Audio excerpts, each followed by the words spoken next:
এই যে এখানে বেলে মাছ কেটে ধুয়ে পরিষ্কার করে নিয়েছি, এটাই এখন আমি চচ্চড়ি করব। তারপর এখানে আমি আলু কেটে নিয়েছি, আলুগুলা বেশি মিহিও করিনি আবার বেশি মোটাও করিনি, যে এই ধরনের এইরকম কাট দিয়েছি। আর পেঁয়াজ কুচি, টমেটো কুচি, লবণ, ধনে, জিরা, হলুদ, মরিচ, আদা রসুন বাটা। এখন এগুলো আমি একসঙ্গে সুন্দরভাবে কচলে নেব। পেঁয়াজ আর হলো যে আলু, এগুলা ভালোভাবে আগে আমি কচলে নেব, কচলে একদম নরম বানাই ফেলবো, তারপর আমি টমেটোটা কচলাম।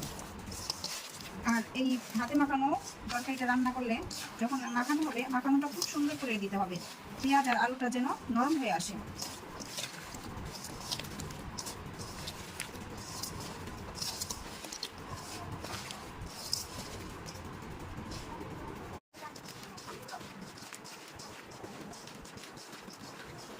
এই যে এখন আমি এই যে মাখা একদম নরম করে ফেলছি আলুটা, এখন আমি তেল দিব।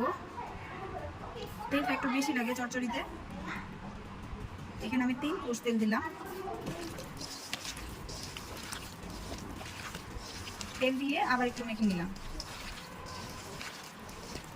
এই হাতে মাখার তরকারিটা বিশেষ করে ছোট মাছ আনলে আম্মা কেটে ধুয়ে পরিষ্কার করে দিত, আমার আব্বা মেখে দিত। আমার আব্বার হাতের এই মাছ, ছোট মাছ চচ্চড়ি, এটা খুব ভালো হতো, খুব মজা লাগতো।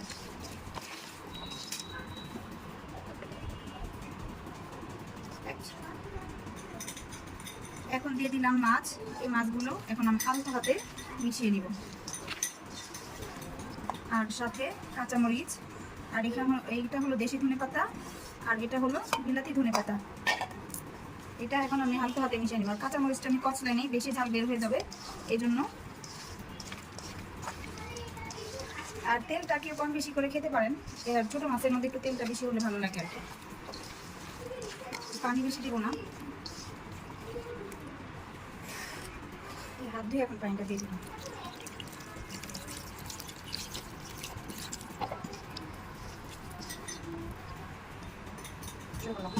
এই যে এখন আমি রান্নায় বসাই দিব, আর পানি বেশি দিব না। এই যে এতটুকু পানি দিয়েছি, এই পানিটা একটু টেনে আসবে, টেনে একদম হালকা ভিজা ভিজা টাইপ থাকবে, একদম শুকনাও না, পুরো পুরাও না, আবার বেশি ঝোল ঝোল না। এই তরকারিটা বলক এসে গেছে, আলুটা সিদ্ধ হওয়ার বাকি। আর এখানে কিন্তু আমি এরকম আস্তে আস্তে রসুন দিয়ে দিয়েছি উপরে, 5 থেকে 7টা রসুন এরকম। এটা অপশনাল, দিলেও পারেন না দিলেও পারেন। এটা আমি দিয়েছি বাচ্চাদের খাওয়ানোর জন্য, ভাতের সাথে মেখে বাচ্চাদের খাইয়ে দিব, অ্যান্টিবায়োটিকের কাজ করবে। এই যে দেখেন তরকারি হয়ে গেছে, এখন এই যে চুলা থেকে আমি নামাই নিব। কেমন হয়েছে বলুন তো বেলে মাছ চচ্চড়ি? দেখতে খুব লোভনীয় হয়েছে না? কমেন্ট করে জানাবেন। আল্লাহ হাফেজ।